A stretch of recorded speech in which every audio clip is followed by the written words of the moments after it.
Recuerda que puedes escuchar este audio horas antes de su estreno y sin publicidad suscribiéndote en cesarvidal.tv.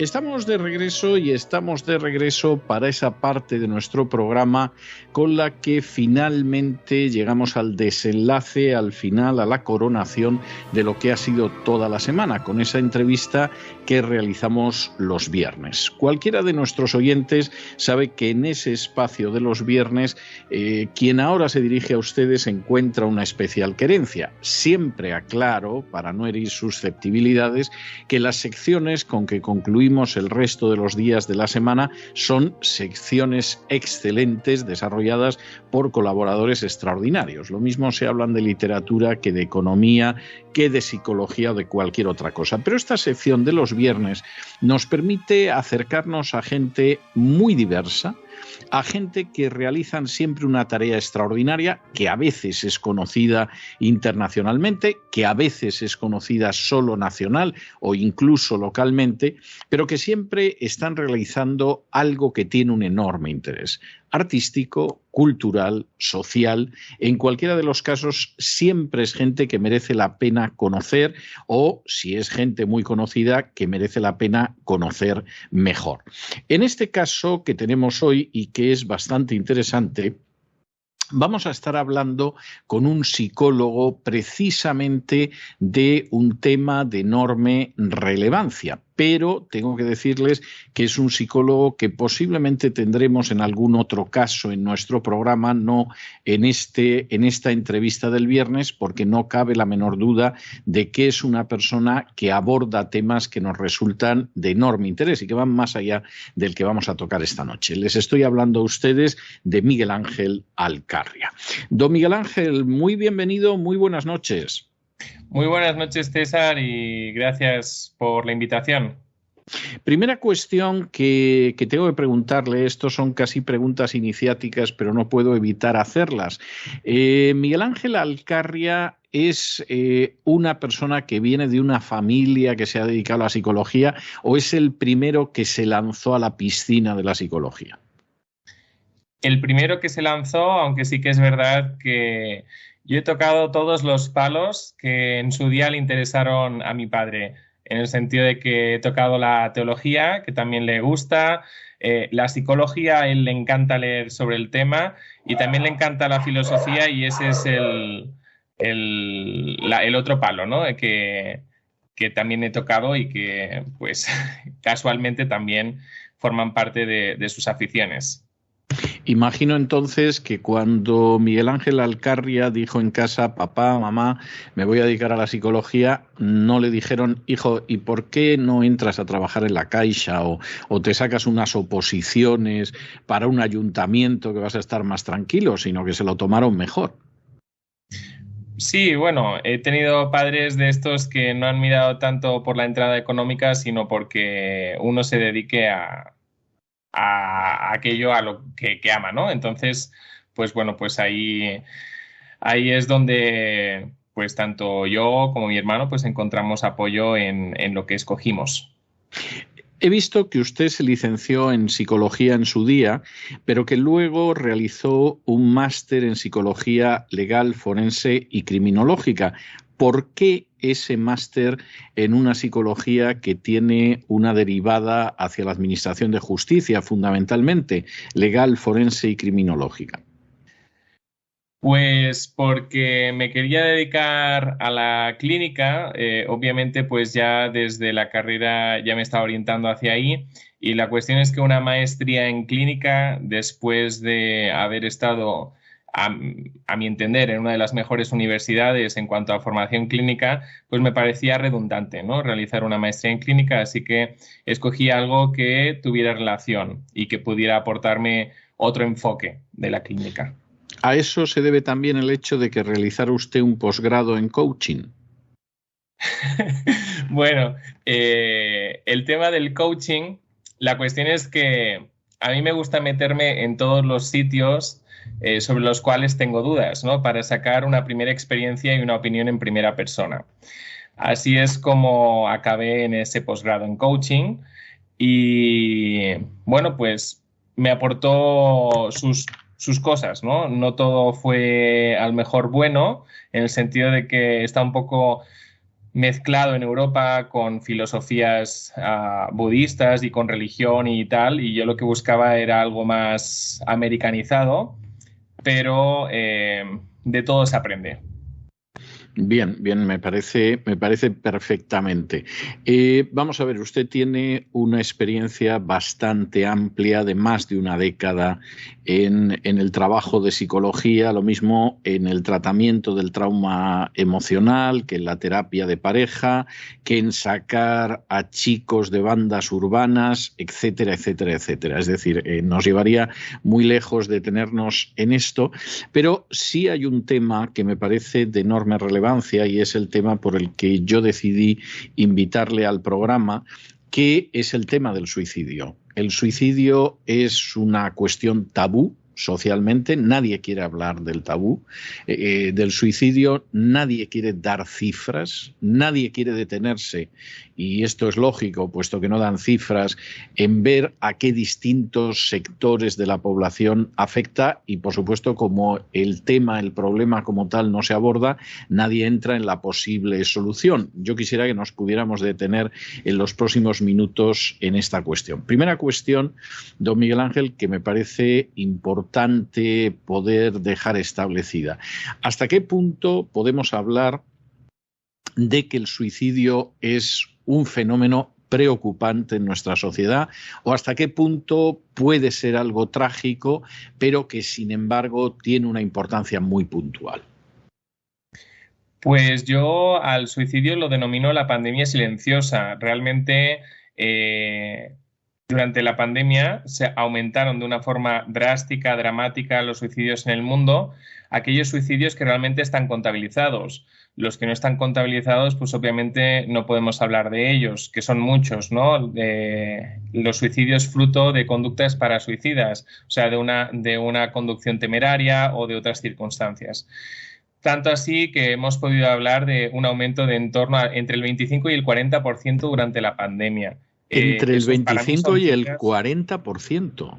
Entre el 25 y el 40%. Sí, estamos hablando de que hasta 2019 se mantenía una tónica de unos 800.000 suicidios en el mundo aceptados por cada uno de los países, pero durante la pandemia, según Worldometers y otros métodos de medición estadística aproximada, porque obviamente no todos los países dan datos concretos, estamos hablando de 1.200.000 suicidios.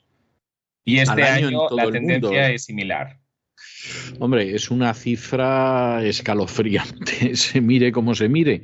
En el caso, por ejemplo, de un país como España, que tiene una población media, estamos hablando más o menos de 47 millones de habitantes aproximadamente, se suele hablar de que hay unos 10 suicidios al día. ¿Esa cifra es ajustada a la realidad o es una cifra maquillada, es una cifra reducida? Seguro que es maquillada, seguro que es reducida, pero además también debemos mencionar que los datos que tenemos de suicidio en España solo están disponibles hasta 2019. O sea, el gobierno no se ha atrevido a dar la cifra de 2020. Lo cual es significativo, pero claro, si se ha producido un incremento mundial entre el 25 y el 40, me imagino que la cifra de 2020 puede ser verdaderamente escalofriante. ¿Qué es lo que hace que una persona decida suicidarse? Es decir, se suele repetir muy a menudo, y además es una expresión muy habitual, que al final los que se suicidan son cobardes, es decir, es la persona a la que le da miedo seguir viviendo y se suicida. Hay otra gente que dice que para suicidarse hay que tener mucho valor, porque lanzarse desde un piso 20 es algo que no hace cualquiera, o cortarse las venas evidentemente exige una cierta resolución. Pero en realidad, ¿qué es lo que lleva a una persona a suicidarse? Pues básicamente es la combinación de 3 factores. En primer lugar es la desesperanza, o sea, hay un estado cognitivo, emocional de tipo depresivo, que sobre todo a lo mejor en algunas ocasiones se puede ver a través de la irritabilidad. No todo el mundo vive la depresión quedándose en la cama debajo de la manta, sino que hay gente que simplemente lo manifiesta a través de la irritabilidad. Después está el tema de la desesperación. La desesperación es ese componente ansioso que nos aporta esa impulsividad y que pueda materializar el deseo suicida. Y después está, obviamente, pues lo que acabo de decir, los deseos, las fantasías de autodestrucción.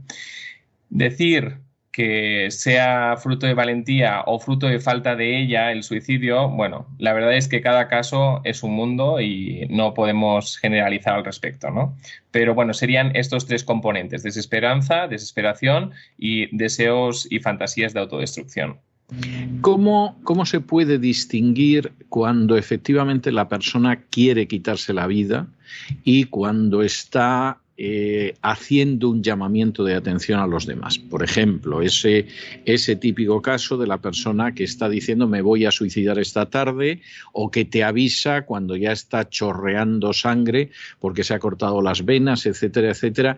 ¿Realmente se puede distinguir la persona que quiere suicidarse de aquella que en realidad intenta suicidarse pero no quiere suicidarse y está lanzando un grito de alarma? Se calcula que en torno al 80% de las personas que han consumado el suicidio en algún momento han dado señales de alarma. Claro que a veces esas señales de alarma son difícilmente detectables. Entre esas cosas que debemos ver para valorar el riesgo suicida, debemos ver si esa persona pues, ha abandonado sus intereses habituales, sus hobbies, si se está aislando. A veces aceptamos que la gente se aísle, pero para nosotros debería ser una señal de alarma. Después está el tema de que hay circunstancias que pueden explicar eso, como por ejemplo la pérdida de empleo, en el caso de las personas mayores de 40, entre los jóvenes situaciones de bullying. Hay conductas que son autodestructivas, como el consumo de alcohol exagerado, y cosas así. O sea, son elementos que debemos valorar y no pasar por alto. A veces simplemente enviamos a esa persona al médico, el médico le da un antidepresivo, un ansiolítico, etcétera, pero también hay que tener cuidado con los ansiolíticos. ¿Por qué? Porque, bueno, si esa persona está en depresión y tiene las ganas de suicidarse, pero no tiene la energía para hacerlo, el hecho de que tome un antidepresivo le puede dar la energía para hacer aquello que ya estaba pensando. ¿Qué sucede si, por ejemplo, una persona ha intentado suicidarse y no lo ha conseguido? ¿Qué tipo de conducta habría que establecer con esta persona? ¿Habría que monitorizar lo que hace? ¿Habría que mantener una vigilancia, aunque fuera discreta, hacia esta persona? ¿Qué comportamiento habría que tener? Vamos a suponer, por ejemplo, una persona que tiene un hijo y de pronto el hijo intenta suicidarse, consiguen impedir el suicidio, pero este hijo, por ejemplo, vive solo, no vive con nadie, vive en una casa él solo. ¿Qué tendría que hacer, por ejemplo, la familia o los amigos para poder ayudar a esta persona y evitar que se produjera finalmente un suicidio? En primer lugar, el hecho de haber tenido una tentativa de suicidio multiplica las probabilidades de que eso se repita. Entonces, obviamente debemos cambiar patrones. Si esa persona vive en solitario, pues esa es una de las cosas que habría que cambiar. ¿Por qué? Porque debemos restringir como primera medida el acceso a los medios de suicidio que pueda tener a su alcance, y esos son muchos, ¿no? Desde una cuerda, una corbata que pueda utilizar para asfixiarse, pastillas, por ejemplo, sí. Claro. Entonces, sí, necesita compañía. Después es establecer un contacto emocional íntimo, me explico. O sea, tiene que haber una escucha a esa persona, tiene que haber una aceptación, no juzgarla por lo que nos diga, tiene que haber el escenario en el cual esa persona se pueda expresar sin que se pueda sentir, digamos, juzgada por su entorno. O sea, un espacio donde se le permita amplia expresión emocional. Y que eso también, ese escenario nos va a permitir a orientarle a la persona hacia soluciones. ¿Soluciones por qué? Porque habitualmente el que busca el suicidio intenta dar una solución definitiva a problemas que la mayoría son temporales. Entonces, si no le permitimos abrirnos su corazón, por decirlo de alguna forma metafórica, en cuanto a lo que le está ocurriendo, jamás podremos orientar a esa persona en cuanto a generar habilidades de afrontamiento positivo de lo que esté sucediendo en ese momento en su vida. Entiendo. ¿Cómo en un momento determinado captas que una persona está dentro de ese radio peligroso del suicidio? Por supuesto, si una persona dice me quitaría la vida, no puedo vivir más, hay veces que me tiraría por el balcón. Bien, evidentemente esta persona va en esa dirección, pero en otros casos en que no es tan explícito, ¿cómo lo ves? Porque de pronto se aísla, porque ves a esa persona triste, porque ya no le interesa el fútbol o no le interesa la música, que era lo que antes le apasionaba. ¿Cómo podrías ver síntomas de ese tipo? Lo ves por el comportamiento impulsivo. Hay dos tipos de perfiles suicidas. Está el neurótico. El neurótico presenta siempre una fase de tendencias donde se contraponen la autodestrucción y la autopreservación. Entonces, esas son llamadas de atención que nos permiten prevenir el suicidio, la materialización del mismo, pero hay personas que directamente pasan de tener esas ideas, esas fantasías de autodestrucción, al paso al acto, ¿no? Entonces, ¿cómo podemos realmente ver que una persona puede pasar de una fase de deseo al acto directamente? Bueno, lo vamos a ver de una forma no tan evidente, pero sí a través de conductas de tipo impulsivo, consumo de alcohol, drogas o comportamientos similares que sean así. Por ejemplo, el manejo temerario, ¿no? de la conducción. Es decir, una persona que conduce como un loco, la sensación que puedes tener o puede ser un indicio de que es que está buscando estrellarse. Sí. Sí. Es una manera de acabar con su vida. Claro, no cabe al respecto la menor duda al respecto. Bien, eso me parece bastante evidente. Vamos a ver otra cuestión que a mí me resulta en este sentido bastante clara. En un momento determinado vamos a suponer que ese suicidio se consuma. De alguna manera la persona ha dado señales o no ha dado señales, lo ha intentado o no lo ha intentado en su momento, pero lo que acaba sucediendo pues es que esa persona consigue quitarse la vida. Y aunque esa persona viviera sola, lo cierto es que esa persona que se ha quitado la vida, pues evidentemente deja un vacío detrás. Es decir, insisto, a lo mejor era una persona que vivía sola, etcétera, pero lo que sucede es que es una persona que se ha quitado la vida y detrás queda un cónyuge, quedan unos hijos, quedan unos padres, quedan unos hermanos, etcétera. ¿Cómo hay que tratar a las personas que quedan después del suicida y que efectivamente tienen el trauma? Incluso en muchos casos me imagino que la sensación de culpa y de responsabilidad en el suicidio, pues porque no lo supieron evitar, porque no supieron verlo, porque no se percataron del peligro que había y de pronto dicen, bueno, si nos hubiéramos comportado como nos teníamos que haber comportado, fulano o mengana no se hubiera quitado la vida. ¿Qué hay que hacer en ese tipo de casos? Habitualmente las personas afectadas por el suicidio de un individuo oscilan entre las 6 y 10 personas. O sea, hay entre 6 y 10 personas afectadas mentalmente por el suicidio de ese individuo. Entonces, habitualmente son dos emociones las que predominan sobre todo, pues eso, familiares, personas cercanas, amistades. Una es la culpa y otra es la vergüenza. Además, entre aquellas personas que hayan encontrado el cuerpo, pues obviamente ahí va a haber un trauma emocional que debemos abordar.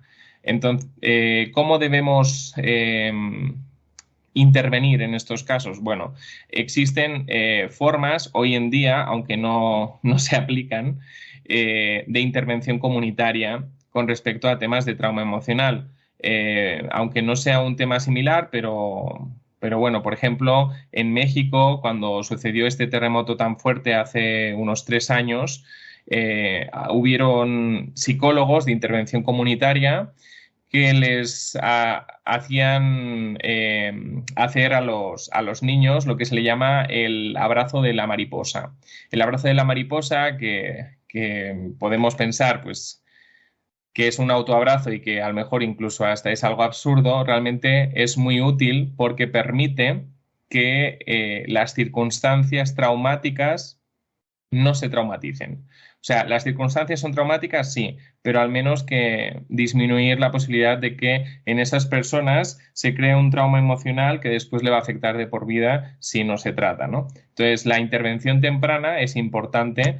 A veces no se puede persona a persona. El sistema de salud público, por ejemplo, en España, si ya no da abasto con la cantidad de casos que hay, jamás va a abordar la situación de atender a las personas afectadas por un suicidio, pero existen métodos de intervención comunitaria que permiten reducir el tiempo terapéutico, por decirlo así, y son efectivas esas técnicas, las técnicas de estimulación bilateral. Don Miguel Ángel, hay una cuestión que sin duda es delicada, incluso me imagino que se podría decir que es políticamente incorrecta, que es preguntar a qué gente le afecta más el suicidio. Es decir, el suicidio, por ponerle varios ejemplos en este sentido y hacerlo más comprensivo para nuestros oyentes, el suicidio afecta más a hombres o a mujeres, a gente joven o a gente mayor, a niños o ancianos, a gente de una posición social baja o, por el contrario, a gente de una posición social acomodada. ¿Cómo estarían distribuidas las cifras del suicidio? ¿O realmente el suicidio no discrimina en ese sentido y da lo mismo que seas hombre, mujer, niño, anciano, rico o pobre? De todas formas te golpea en la misma proporción. En cuanto a nivel socioeconómico, golpea en la misma proporción. Sin embargo, 3 de cada 4 personas que consuman el suicidio son hombres, así que obviamente afecta predominantemente a hombres, y hay ciertos momentos de la vida en los cuales vemos que afecta, ¿no? En torno a los 40 años, después al inicio de la tercera edad, y vemos un aumento significativo y cada vez más entre población juvenil. La casuística o el entender el por qué se está dando ese fenómeno, por ejemplo, de aumento entre los jóvenes, pues son muchos los factores, ¿no?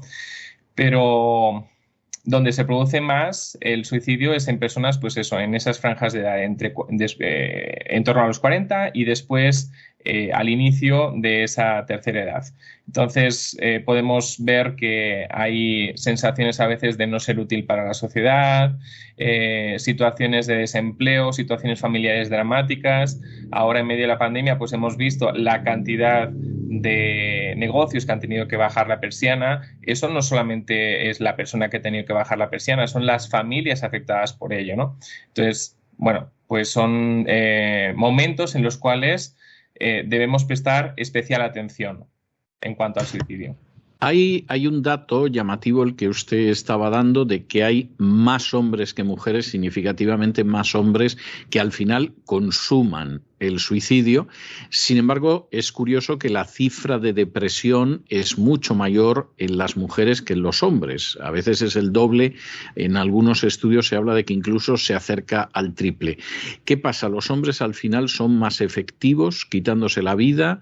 ¿Las mujeres caen más en la depresión, pero esa depresión de alguna manera frena también el impulso suicida? ¿Cómo se encajan esas dos cifras tan dispares? Pues debemos entender que realmente el cerebro y el cuerpo del hombre y de la mujer son diferentes, ¿no? Entonces, las mujeres intentan más el tema del suicidio y los hombres lo consuman. ¿Por qué? Las mujeres lo intentan más y los hombres lo consiguen más, sería. Sí, es así. ¿Por qué? Bueno, pues las mujeres tienen una tendencia a los trastornos neuróticos, ¿no? Ansiedad, depresión y por tanto también a dar señales de alerta, lo que antes decíamos de esa fase en la cual había tendencias contrapuestas de autodestrucción y autopreservación y había llamadas de atención. En cuanto a los hombres, que también ahí interviene el tema de la testosterona y tal, y la predisposición de los hombres a trastornos de tipo psicótico, entonces, bueno, pues hay más impulsividad y eso es lo que hace que los hombres pasen rápidamente de la idea del suicidio a la consumación, entonces no da tiempo a poderlo detectar y a poderlo prevenir y esa es la diferencia de datos que existen entre hombres y mujeres. ¿Cómo podríamos enfrentarnos en última instancia con el suicidio? Por ejemplo, aumenta entre los jóvenes, parece que las cifras de aumento entre los jóvenes son considerables. Primero, ¿a qué habría que atribuir ese aumento? Y segundo, ¿cómo tendría que variar la vida de un joven, de una persona que ha cruzado la raya de los 40, de una persona que entra en la tercera edad y que por lo tanto es gente que de alguna manera entra en un grupo de población, en un universo de población que es más sensible al suicidio? Pues el primer factor que puede prevenir el suicidio es el no al aislamiento, que ha ido en contra, obviamente, este valor, en contra de todo lo que se ha producido en España durante la pandemia. España ha sido bastante fuerte con respecto al tema de las medidas de restricción, a los cierres y tal. Entonces, eso va en contra, obviamente, de la salud mental. Por eso hemos visto ese número de ese aumento en el número de suicidios. Después, el por qué entre los jóvenes se da ese aumento en cuanto a los suicidios, pues debemos realmente hablar del efecto, creo yo, de las redes sociales y de querer mostrar una vida perfecta, ¿no? Pero es una vida perfecta desconectada de la sociedad. O sea, yo he tenido y tengo pacientes que tienen amigos de diferentes partes del mundo, pero que no los conocen físicamente. Con esa realidad nos estamos encontrando entre los adolescentes de en torno a los 15 años. Entonces, obviamente, pues no tienen una vida social, lo que tienen es una vida virtual y esa vida virtual y esa vida de perfección que tienen que mostrar a los demás y que tienen que mostrar una falsa felicidad, pues realmente no es una, valga la redundancia, una vida vivida, sino simplemente es una vida mostrada y una vida irreal. Entonces, eso es lo que está explicando ese aumento entre los jóvenes, porque algunos achacan al tema del bullying o cosas así, pero todos hemos sufrido bullying en el colegio. El bullying no es algo nuevo. Sí, no es todos nuevo. hemos sobrevivido al bullying, pero sobrevivir a las redes sociales y a esa vida falsa que hay que mostrar a los demás, pues eso es algo más difícil. Vamos a ver, por darle la vuelta a esta situación, ¿qué personas no se suicidarían jamás? Es decir, ¿cuál sería, hemos visto el esquema del suicida, del que intenta el suicidio, incluso de aquellas personas que se ven afectadas por el suicidio?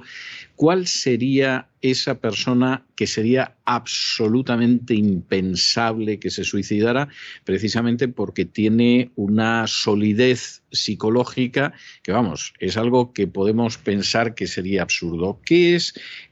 ¿Cuál sería un poco el retrato robot de esa persona que no se suicidará jamás? Pues en primer lugar, la persona que no se suicida va a ser una persona que está íntimamente conectada con la sociedad y por tanto tiene redes de apoyo. Además, será la persona que tenga su identidad sólida y no fijada en cosas que puedan ser temporales. Por ejemplo, hay personas que su identidad está fijada en el entorno laboral. En cuanto pierden su trabajo, su identidad y su autoestima se ven dañados. ¿Cómo podemos realmente revertir eso? Bueno, pues ayudando a que su autoestima y su autoconcepto no estén fijados en ese tipo de elementos, sino que esté en otras cuestiones, en quién es para los que tiene a su alrededor. es un hijo, es un padre, un hermano. Entonces, eso es por donde deberíamos abordar la situación, y ese es el tipo de persona que jamás se suicidaría. Una persona conectada, una persona con un autoconcepto, una identidad no fijada en lo temporal, sino fijada en las cosas que son más estables, y por tanto una persona con una autoestima más sólida, ¿no? Es decir, que cuando hablamos de cosas no temporales, estamos hablando no solo de una persona que tenga una dimensión espiritual, sino también una persona que se conecta con la familia, con los afectos, con los quereres. Sí. Obviamente el aspecto religioso es un aspecto preventivo con respecto al tema del suicidio, ¿no? En lo que se le llama la capacidad de trascendencia, porque tu identidad entonces no está en el presente, sino está en el futuro, pero no es necesario que haya esa capacidad de trascendencia para que podamos encontrarnos con una persona que jamás se suicidaría. Entiendo perfectamente. Nos encontraríamos con una situación como eso que Viktor Frankl llamaba, en este caso, el hombre no en busca de sentido, sino el hombre que ha encontrado el sentido. El hombre o la mujer que ha encontrado el sentido es el que nunca se suicidaría. Es el que nunca se suicidaría, y además es el que tiene más capacidades de resiliencia, o sea, de rehacerse a sí mismo en medio de la dificultad.